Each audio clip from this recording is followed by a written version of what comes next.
I try to imagine a fellow smarter than myself, and then I try to think, what would he do? Charge up your axons, ready your receptors, and shift your lobes into upper beta phase. You are listening to Smart Drug Smarts, the podcast dedicated to helping you optimize your brain with the latest breakthroughs in neuroscience, nootropics, and psychopharmacology.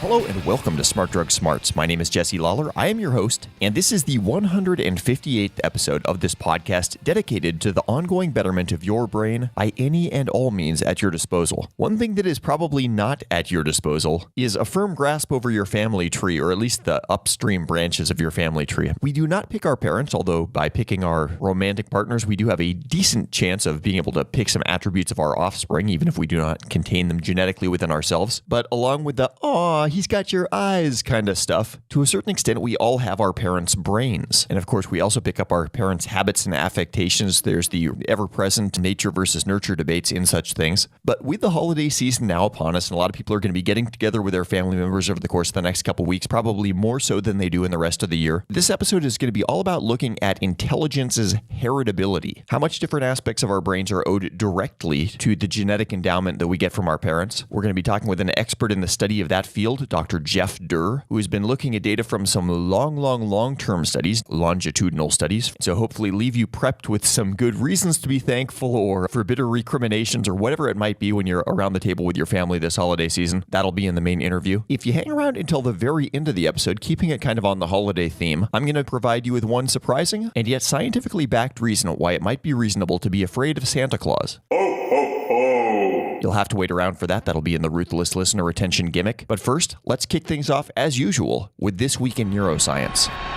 Smart Drug Smarts, This Week in Neuroscience. So I'm going to wager a guess that a healthy majority of you listening have heard of a 1988 study conducted by psychological scientists Fritz Strack, Leonard Martin, and Sabina Stepper. And this was an experiment in which the research subjects were sneakily forced to either smile or frown. They were asked to either hold a pin in their lips, which kind of forces the facial muscles to frown, or hold a pin in their teeth, which likewise kind of makes you do what you would do for a smile. But they were asked to do these things in a context that wasn't calling to mind moods or smiling or labeling it as such. Within kind of the battery of tasks that they were given, one of those was to rate the funniness of a Far Side comic. Far Side was a popular comic back in 1988. And what they found in that original study, and this study has been published for the last 30 years since then, it's really widely cited that by inducing people to smile, they rated the comics as funnier. By inducing them to frown, they got less funny. And this was reinforcing something that was called the facial feedback hypothesis, which essentially says that not only do our emotions drive our facial behaviors, but there's a little bit of a backwash there, and that our facial behaviors can drive our emotions. And isn't that interesting? And that's sort of been the official accepted truth, the lay of the land in psychological studies for the last 30 years now, until just now.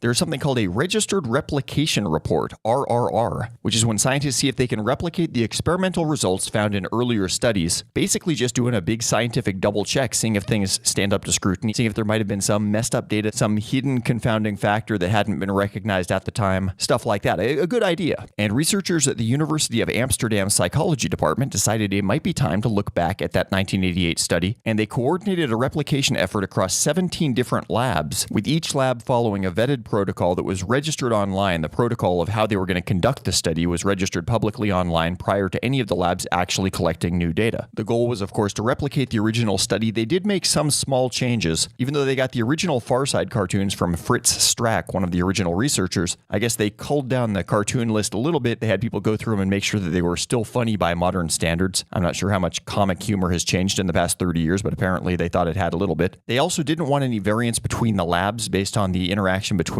the person that would present sort of the here's what you're doing instructions to the research subjects. So instead they presented the instructions by video, so everybody got the same video. And finally, they wanted to make sure that people were actually following the instructions correctly about how to hold the pin in their teeth or hold the pin in their lips. So unlike in the first study, they videotaped the research participants as they were doing this. But so there were these minor differences between the original 1988 study and the one that they just conducted. So between the 17 participating labs, they actually ran almost 2,000 people through this experimental process, and what they found were results inconsistent with the original study. They found no evidence that these facial features that people had to hold for a reason that had nothing to do with their emotional mood actually led to their mood swinging in one direction or another. The cartoons were just as funny whether they were doing a forced smile or a forced frown. Strack, one of the original study's authors, seemed to be a very good sport about this. He He said he was surprised that the original findings hadn't been replicated, but he also speculated about some possible reasons for the different outcomes, including the presence of a video camera, which might have changed how people reacted to the cartoons. And the Amsterdam researchers pointed out that regardless of the outcome of this particular study, it does not invalidate the more general facial feedback hypothesis. But nevertheless, really interesting one. I think it's great to see replication work like this done, especially because science is this foundation that we keep building on top of, sort of these new layers of scaffolding. And if part of your scaffolding several layers down is not correct, it's important to know that, and you want to know that as soon as possible. So even though scientific replication work isn't always the sexiest thing compared to a shiny new study showing something that's never been done before, in a way, this is kind of the hard, noble slog work of science, and really important to have people doing this and to wave the pom-poms and cheer when we see it done. Smart Drug Smarts, the podcast so smart, we have smart in our title twice. Picked up some 5-star iTunes reviews from across the web. Down in Australia, listener Revolvers said, if you want a great podcast for improving your own mind where the information is not only interesting, it also works, you found it. And In Cooper Loves to Surf, up here in the USA, said, this is just what I was looking for, a podcast that outlines many different substances and how they interact with the brain and body. Very scientifically inclined. Well, thanks to you guys. Thanks to everybody that's been leaving iTunes reviews. Thanks for everybody that's been spreading the word on Smart Drug Smarts, both in ways we know about and ways we will probably never find out about. But we keep seeing our various bean counters going higher, so somebody out there is evangelizing, and we thank you very much. If you want just a little bit more Smart Drug Smarts in the multimedia sense, not necessarily audio stuff, but some written stuff in your inbox, check out our newsletter, The Brain Breakfast. You can sign up for that at smartdrugsmarts.com/newsletter. And if you are thinking about holiday gifts, either for friends and family, or even a little something for yourself, I highly encourage you to think about the products over at axonlabs.io. The supplement stacks Nexus and Mitogen. Mitogen named after those all-important mitochondria, and Nexus named because it's a really cool word, but it means a conjunction of a lot of things. In this case, the conjunction of 4 different cognitive enhancers, each of which is good in their own right: aniracetam, CDP choline, pycnogenol, and phosphatidylserine. If you're looking for a boost in mental energy, creativity, or just some long-term neuroprotection, as if that were not enough, those are both over at axonlabs.io, or if you happen to be on the Smart Drug Smarts homepage, you can click the shop link and just jump over from there. Speaking of Christmas time, and I realized this actually as I just re-listened to the interview that you're going to hear in a couple of minutes. Our interview guest, Geoff Durr, has almost the perfect, like, Charles Dickens-esque British accent. So you can almost kind of like listen to this episode as like a storybook episode. Just let me drop that seed in your head. If you're not into Dickens, it won't make the interview any worse. But for those of you that want just a little bit of Christmas magic sprinkled on your science, stick that in your stocking.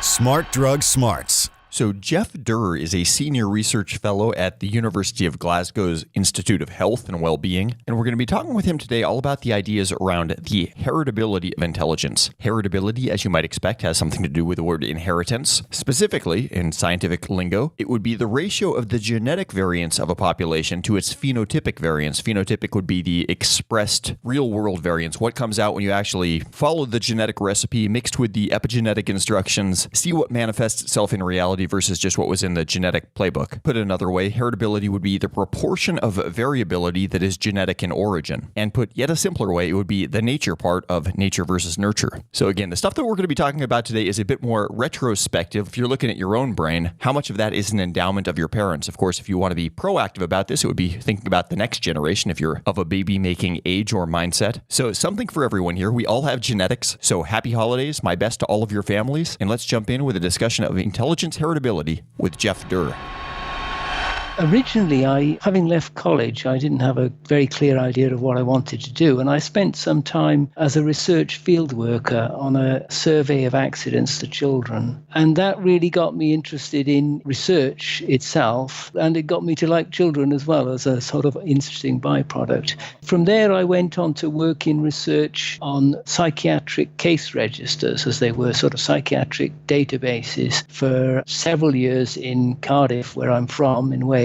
And then later on, I moved to London to a well-known register there at the Institute of Psychiatry. While I was in Cardiff, I did some more studying and got a master's in research methods. And then after a few years in London, I did some more study and got a master's degree in statistics. And so I've gone from there to work as a consulting statistician. So that is to say that within the research unit, I tend to advise people on their statistical analysis analysis and help them, and design of studies, and help them out with the more technical bits. How often do you find yourself playing sort of the role of firefighter, or maybe coming into a project a bit too late and finding that the analyses that people have conducted are not as you think maybe they should be? Well, I'm often called upon when people have actually submitted a paper to a journal and it's come back with some suggestions for different types of analysis. Mm-hmm. So yes, often called in at the very last stage, as it were, the final hurdle, which people need to jump over. But all the time there's progress. There are new ways of doing things, new ways of squeezing a bit more information out of the data. And it's unsurprising that, our conclusions change, even based on the same data, when we look at things with, say, a more sophisticated approach. We see that quite a lot in epidemiology, where the issue of confounding is sort of embedded in it, which is something we're always struggling with, that some underlying factor generates a spurious relationship, and we've got to somehow determine that, find that out. That is a great segue to one of the titles of a paper that you were involved with. This was from back in, I think, 2006. Every now and then you find a scientific paper that comes out with language that sounds much more dramatic than you normally see. And this one was The Effect of Maternal Smoking During Pregnancy on Offspring's Cognitive Ability, Empirical Evidence for Complete Confounding in the U.S. National Longitudinal Survey of Youth. Complete confounding sounds pretty dramatic. Can you tell us a little about that one? Yes, there had been a number of studies that had suggested that smoking during pregnancy had an adverse impact on the child's cognitive ability. But the big problem with them all is the women who smoke during pregnancy are not the same as the ones who don't. Right, it's a self-selected group. Exactly. And so the difference that you might see between the children's intelligence is more a reflection of the differences between the mothers than the fact that they've actually smoked during pregnancy. And those factors, those aspects which are associated both with the woman choosing to smoke during pregnancy or choosing not to give up smoking during pregnancy, and they're associated also with the child's cognitive ability, are the sort of things we call confounders. Right. So a relationship arises because two outcomes are associated with one underlying causal factor, and it makes it look like the two are causally related when they aren't necessarily. That particular case, so there had been studies that had suggested this relationship between smoking in pregnancy and the children's cognitive ability. One of the great things about the National Longitudinal Survey of Youth in the US is that it has information on the mother's and the child's intelligence. So what we could look at was how this relationship between smoking in pregnancy and the child's cognitive ability was, how much of that was accounted for by the mother's intelligence. The idea being that more intelligent mothers would choose either not to smoke during pregnancy, not to smoke at all, and that they would tend to have more intelligent children. And when we looked at this, we found just that, the apparent association between smoking during pregnancy and children's cognitive ability, about half to two-thirds of that was accounted for by the mother's own intelligence. And it's interesting, it's like you would think that maybe if you roll back the clock and do that same type of test in the 1950s or so, when all the health dangers of cigarettes weren't known, it might have been a different type of demographic that was the woman smokers at the time. Absolutely. These things are very sort of temporally dependent. But just to carry on with that story a little bit further, on this occasion, we also looked at other factors that might have been confounders. And education was the one which more completely eradicated, completely accounted for the relationship between smoking in pregnancy and the child's cognitive ability. So the mother's intelligence, measured when she was in her late teens, are important, but education did even more of the job of accounting for the apparent relationship.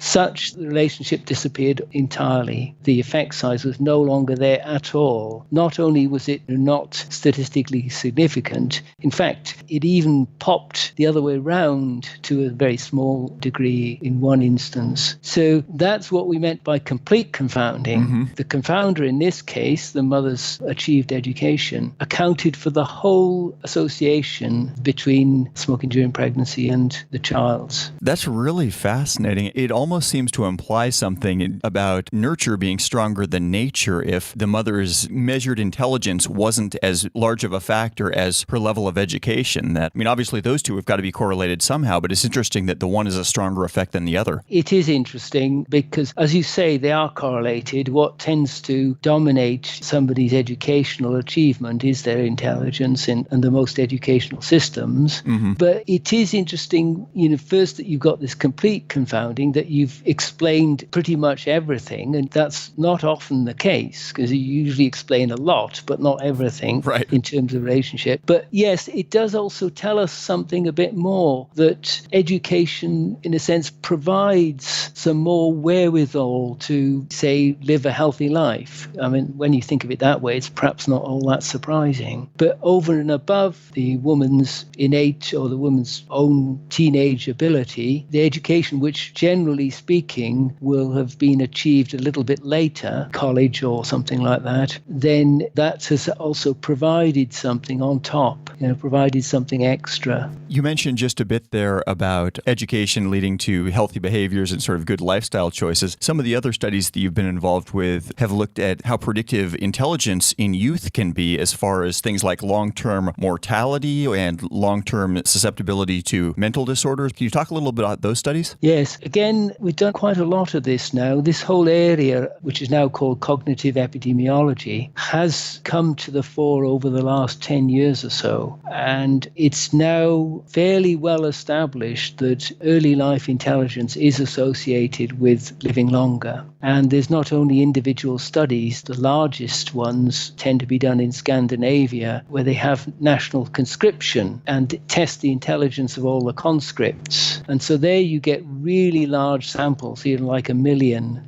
One of the studies is done on 1 million Swedish men. Wow. Who had their intelligence tested at conscription, and then they're followed up because the Scandinavians also have a lot of record linkage possibilities. So they're followed up for mortality, and what you find is the brighter guys live longer. They have a lower mortality risk, and it's pretty much linear across the range. It's not something which is at one end or the other end of the intelligence spectrum. It goes in a fairly linear fashion across the range. The other studies that you referred to are again examples where we've used the National Longitudinal Study of Youth. And that particular version of the study, there's a 1979 study and a 1997 study, but we've used the 1979 one. They were initially recruited into the study, about 12,686 of them, I think, something like that. And they had their intelligence tested at the initial interview. What age were they then in 1979? They aged between 14 and 21, sort of in their late teens. And because that was 1979, now in their 50s, and they've been followed up all that time, and we've looked at them twice in later life. When they were approaching 40 years of age, they were given a health questionnaire as part of the biennial assessment that these people still have,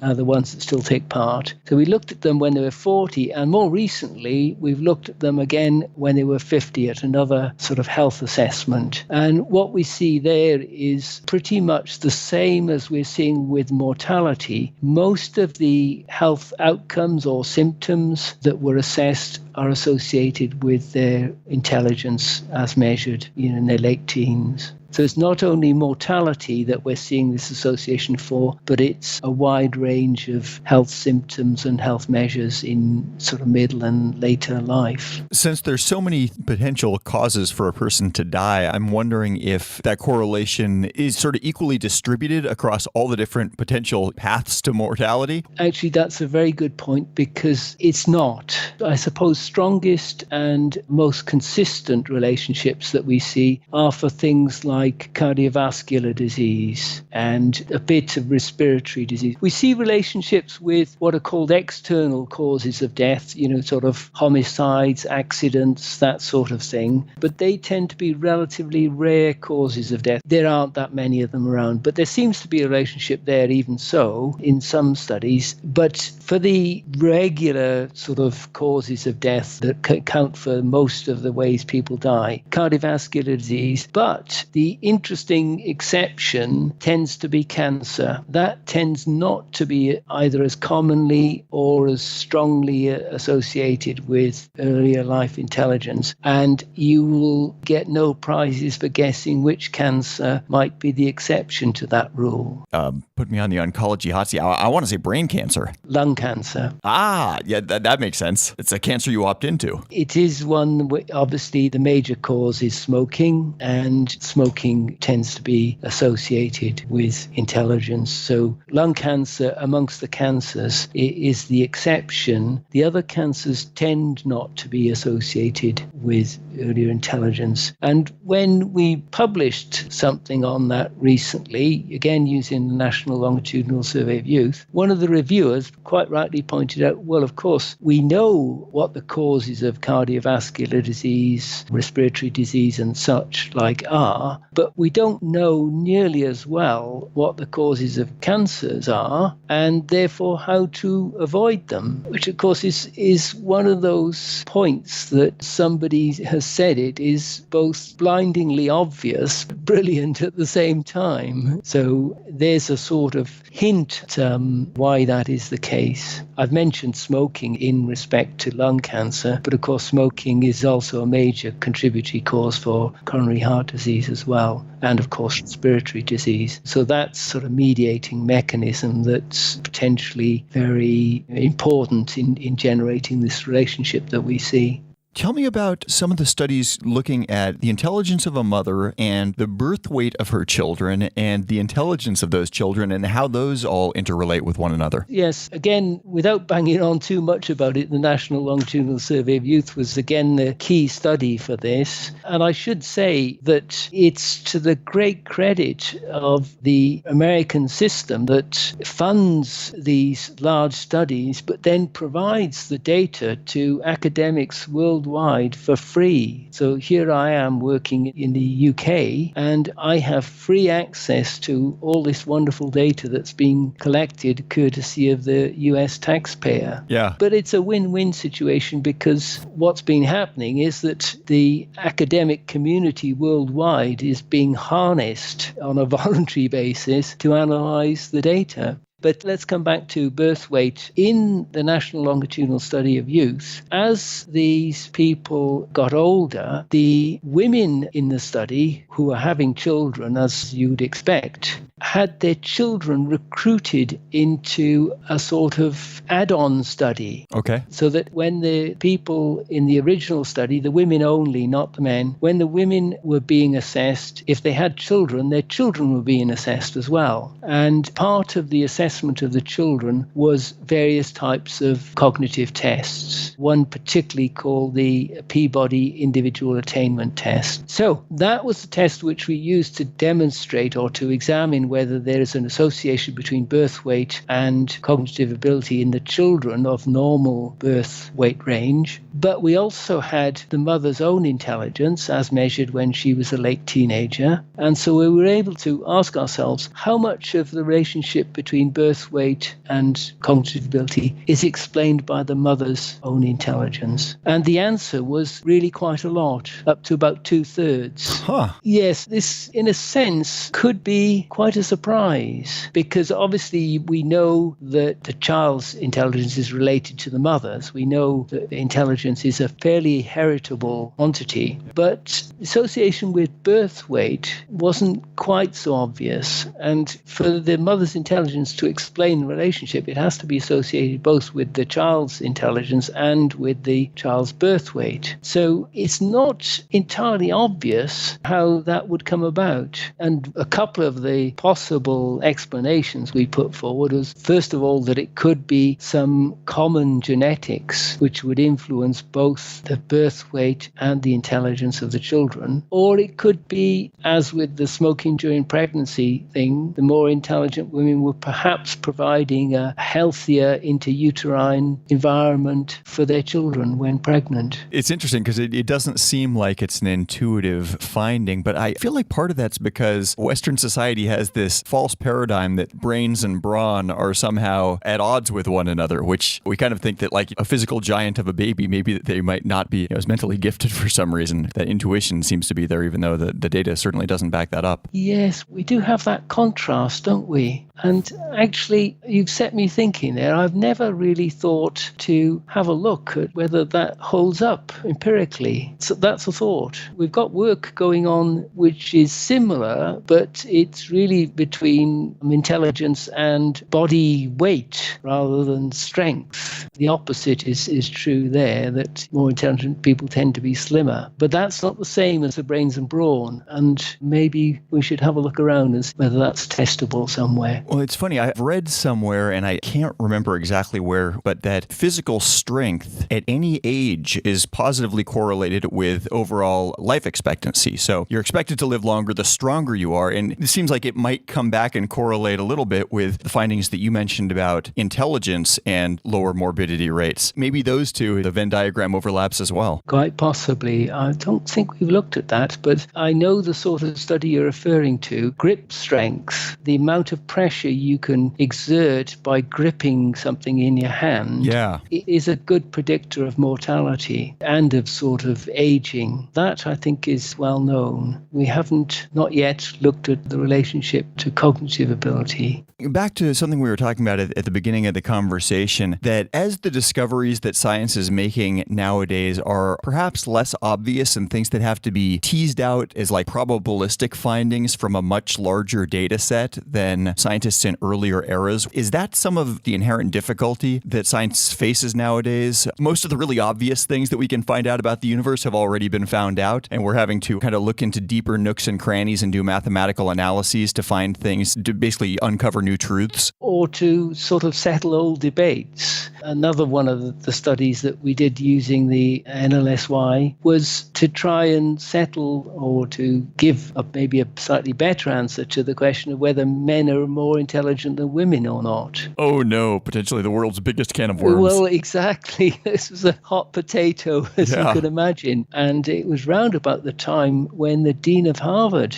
he'd suggested the reason there weren't many great women scientists was basically down to differences in intelligence, that they just weren't bright enough. And that got him in terrible hot water. And of course, I think he had to resign in the end. Yeah, and I remember he had a mathematically defensible position, but he kind of forgot that he was talking to a room full of humans and was not nearly as diplomatic as the occasion probably demanded. At any rate, we tried to tackle this one as well using the NLSY, because an aspect of it that I hadn't really mentioned so far is that when the original sample were assessed, if a household was picked which had more than one young person in, they were included. So in amongst the sample, there are a number of siblings. So the problem which had always beset these attempts to answer the question of whether there was an intelligence difference between men and women was one of finding comparable samples. Yeah. Almost any sample you tend to look at, either the male component of it or the female component of it was slightly selected, in more so one than the other. So you never really knew for sure whether you were comparing two groups which were, say, equivalent. Mm-hmm. And the idea, which I have to credit Ian Deary, my collaborator, with, is the idea that he came up with was we could look at brother-sister pairs within the NLSY. And they would be comparable in the sense that their background was the same. They'd been brought up in the same household. They had, generally speaking, the same parents. What we found when we looked through them was we got nearly 1,300 pairs of opposite sex siblings. So that's quite a sizable number to have of these in such a good study. And what we came up with was basically a tiny difference, no real difference between men and women, a very slightly higher score for the men. But the spread of the scores was much greater for the men. That is to say, there were more men at the top end and more men at the bottom end as well, whereas the women were more concentrated in the middle. And this actually does tie in with findings from elsewhere, and quite possibly, might have got the Dean of Harvard out of some hot water. The press coverage for that article was quite amusing. Homer Simpson featured quite widely in it. Probably a big sigh of relief for everyone involved.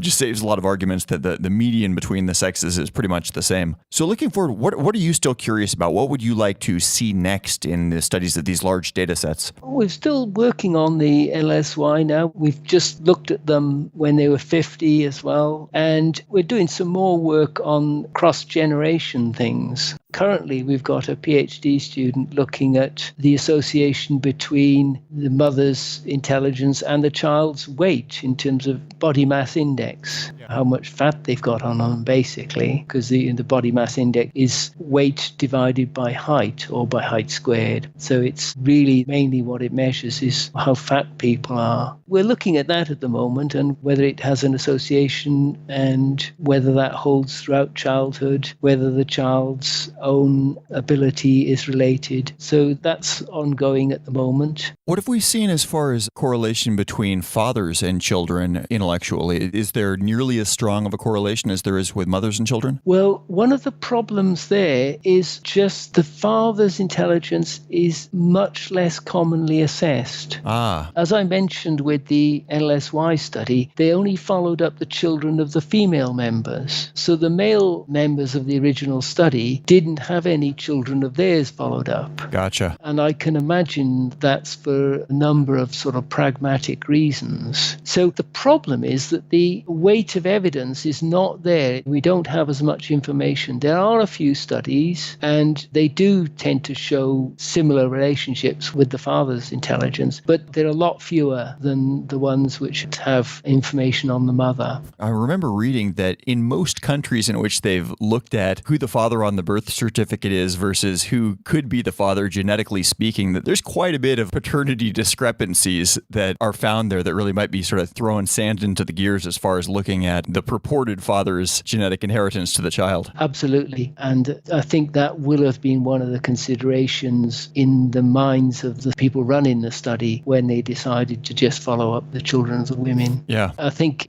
some places it's as high as about 30%, but it's something which pops up whenever genetic or blood types or that sort of information is collected, and it is obviously a tremendously sensitive subject. You mentioned the high level of heritability of intelligence, and one thing that's really interesting about that is, as far as I know, in the most recent research, they've only identified 6 genes that they can specifically say really matter in intelligence. And like, if you had all the 6 allele variants correct in a given child, it would add up to only about 3 IQ points, which isn't very much. I mean, that's just a sliver of statistical variation. How do we reconcile that obviously intelligence can be inherited and is, but yet any given gene seems to matter so comparatively little? I don't think that's necessarily a problem in the sense that, things can be the result of many genes and still be quite highly heritable. Those two things are not at odds with each other, but it is surprising how little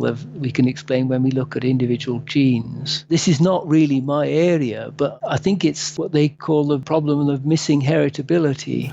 But there are good studies which demonstrate the heritability. Mostly in the past it was done with twins, as lots of heritability studies were, right, by contrasting identical and non-identical twins. And, sometimes they will have been brought up together and sometimes brought up apart. And all of those combinations allow you to tease out various genetic effects from non-genetic ones. But more recently, my colleague Ian Deary in his centre in Edinburgh have done a completely different approach to assessing the heritability of intelligence. And they've used what's called complex genome-wide trait association analysis. And in that case, your readers and listeners may be aware that these days, when we assess somebody's genes, we can do a whole genome sequencing. That's been possible for a while, but it's always been very, very expensive. But nowadays, we can get 100,000 or up to 200, 400,000 little parts of a person's genome assessed on a so-called chip. Yeah.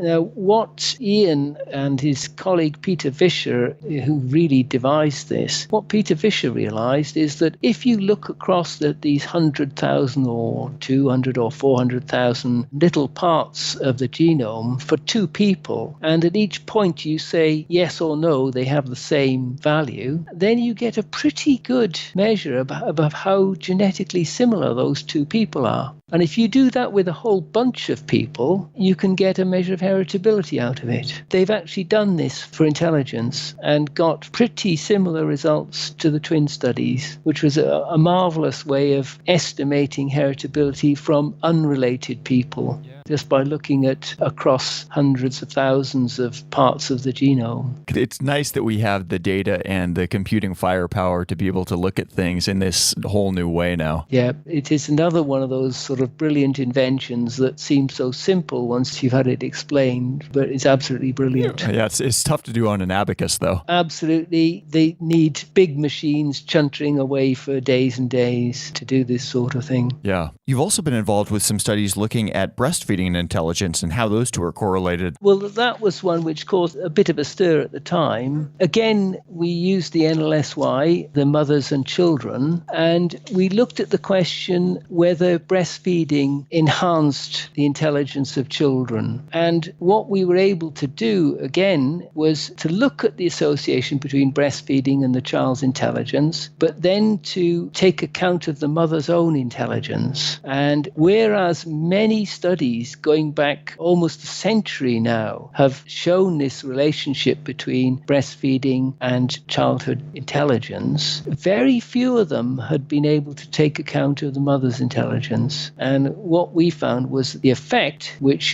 has been estimated in the range of sort of, say, 4 to 8 IQ points, was halved when you took account of the mother's intelligence. So roughly 50% of the effect that you observe is because in those data sets, those studies, the more intelligent women are choosing to breastfeed. And pretty much the rest of the association was accounted for by a few other things, like the level of stimulation provided at home. And in the paper, we were able to tackle that sort of issue in a couple of different ways. The standard sort of epidemiological way, if you like, of just examining the relationship and then adding variables which confounders, as we call them, which might account for the relationship and seeing what happens. Mm-hmm. So we did that. But as with the parents, the NLSY sample, the original sample, assessed in 1979, with the children, we also had more than one child per mother. So we had siblings in the data set. So we were able to take siblings, children born of the NLSY parents, and have a look to see if we could find pairs of siblings where one had been breastfed and the other one hadn't. Right. And we were able to find a significant number of them, perhaps surprisingly. And when we looked at them, there was virtually no difference in their intelligence. If it was a causal effect, you would expect it to be there.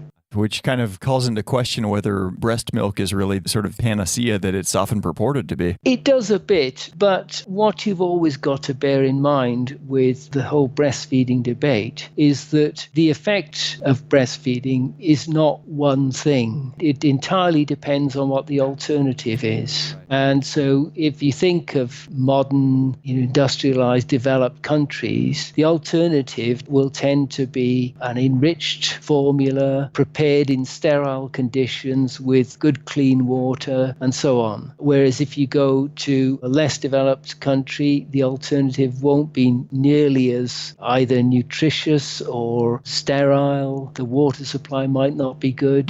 There are all sorts of things which are different. So this is the sort of finding that is very context specific. Yeah. It's entirely dependent on the alternative. It also makes you wonder how much breastfeeding is sort of a proxy for the mother's level of interaction and just cooing and oohing and awing with the baby and stuff like that. Yes, that sort of thing, the whole idea of bonding and of the sort of psychological effects on both mother and child are the sort of things which had been put forward to explain this relationship between breastfeeding and child's intelligence. But our analysis suggests that there's really not as much there to explain as has previously been thought.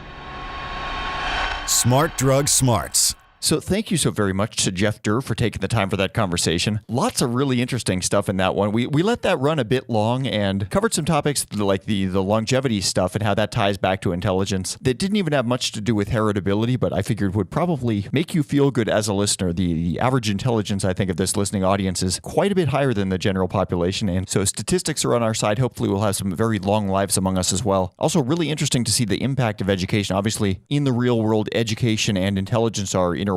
There's going to be a lot more incentives for a smart person to continue with their education, but the fact that in some cases education had a stronger impact on the outcomes for children than the mother's native intelligence did kind of seems to imply that even if you don't necessarily have all the genetic gifts, some good old-fashioned elbow grease can pay some major dividends too. So hopefully you enjoyed that one, and the next time somebody tells you that the statistical analysis of large data sets cannot be family-friendly and heartwarming, you tell them otherwise and you point them towards this episode. But now let's move on to the ruthless listener retention gimmick.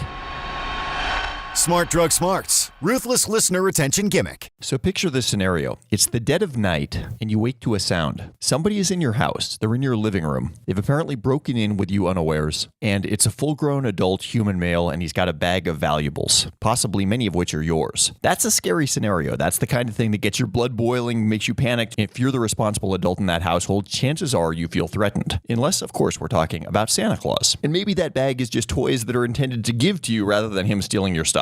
But one thing that Santa has is a famously deep voice, the ho ho ho. Ho ho ho. And that good belly laugh Santa voice sound was the closest I could come to kind of finding a way of tying in this story that I liked. I read this a while ago for a semi-integrated holiday ruthless listener retention gimmick. Scientists at Penn State were wondering about deep voices in males, both male humans and males of other great ape species, and wondering what the variation in male vocal ranges actually means, if anything. Is it something that we use to attract mates, like deep voices make you sexy in a Barry White sort of way? Or deep voices are just really intimidating, like The Thing, the comic book character, or something like that, said Associate Professor David A. Putz. We wanted to determine if sexual selection had produced sex differences in humans and closely related species. If similar vocal sex differences appear across species with similar levels of mating competition, then we can infer that sexual selection produced these sex differences. So looking at a handful of species including humans, gorillas, chimpanzees, and orangutans, they looked at what was called the fundamental frequency. That's sort of the average rate of vocal fold vibrations in recordings that were made free of background noise and from individuals of known species, sex, and adulthood status, and then took into account whether the species in question was a monogamous species, a promiscuous or polygynous species, or somewhere in the middle, as humans are considered to be a moderately polygynous species, so far as that goes. By the way, if you're at a dinner party and somebody starts talking to you about the difference between promiscuity and polygyny, it's this. In promiscuity, a female has access to multiple male sex partners, whereas polygyny, a male can monopolize many different mates, but some males tend to be left unmated, or at least have much less access to sexual anything. But as you might imagine, looking at population genetics in a polygynous species, sexual selection tends to be stronger. If some males are able to dominate the gene pool because they're the males that females are selecting for, those males' genes are going to be propagated in subsequent generations. From this study, the researchers found that the fundamental frequency differences between sexes, that is, the difference between the average fundamental frequency of a male and the average fundamental frequency of a female, decreased in more monogamous species and increased in polygynous species. Next, the researchers took about 400 college students, males and females, and had them read a standard passage that was recorded without any background noise. Then they took more than 1,000 men and women and they had them rate the recordings. Each recording of a female was rated by 15 different men for her perceived attractiveness for short and long-term romantic relationships. And the same thing happened in reverse with women. A man's voice would be heard by 15 women. They would rate that voice without ever seeing the person for that voice's perceived attractiveness for short and long-term romantic relationships. And then they also had men listen to other men's voices and rate that male's voices for dominance, for how intimidated or threatened they might feel if they were talking to that person. And the resulting findings were that a deep voice in men tended to be a little bit more attractive to women. The frequency of a woman's voice made basically no difference at all to men as to whether that woman was more or less attractive. But the greatest impact was seen in the way that men rated other men's voices, feeling threatened by a deep voice. That turned out to be a much bigger effect than sort of the Barry White effect of sexiness as perceived by a female. So again, when you hear that big ho ho ho downstairs on Christmas night, you kind of want to get your shotgun ready. And finally, they followed this all up with a little bit of blood work. They tested a subset of these groups by swabbing their saliva and looking for both testosterone and cortisol levels. Cortisol is famously a stress hormone. Among other things, it's what helps wake you up in the morning, but it also spikes in nervousness and things like that. You don't want to have elevated cortisol levels all the time. That's a sign of high stress. Among women, it turned out that there was no connection at all between vocal pitch and either cortisol or testosterone, but the men with deep voices tended to have higher testosterone and lower cortisol levels. So if you're one of these deep-voiced males, you might be a little bit more aggressive and probably a little bit more chilled out because maybe everybody's going to back down if you bellow at them in a deep baritone. These studies were originally presented in the Proceedings of the Royal Society, and apparently conclusive that although you do not need to have a deep voice to intimidate people, Mike Tyson being probably the classic example of that, it certainly doesn't hurt.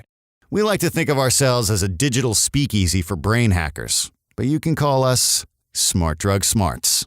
Okay, you heard it. That is all for episode number 158. Thank you for hanging around until the very end. As you know, if you've been listening for a while, we got all our Smart Drugs episodes up at their appropriate episode number on the website. So Smart Drug Smarts 158 is up at smartdrugsmarts.com/158. In last week's episode number 157, we talked about the plant Vitex. And next week, keeping it a bit holiday-ish, maybe this is, maybe this isn't, but most holidays have some sort of music, and we're going to be talking about music and particularly how music affects the brain, which is something that almost everybody can find interest in because almost everybody is a music fan. Anyway, that's looking ahead to episode number 159. Last little reminder, if you want something special from us in your inbox this holiday season, then do sign up if you haven't done so yet for the Brain Breakfast at smartdrugsmarts.com/newsletter. Otherwise, one way or another, I will see you back here next week, same time, same podcast, and with the same unflagging commitment to helping you fine-tune the performance of your own brain. Have a great week and stay smart.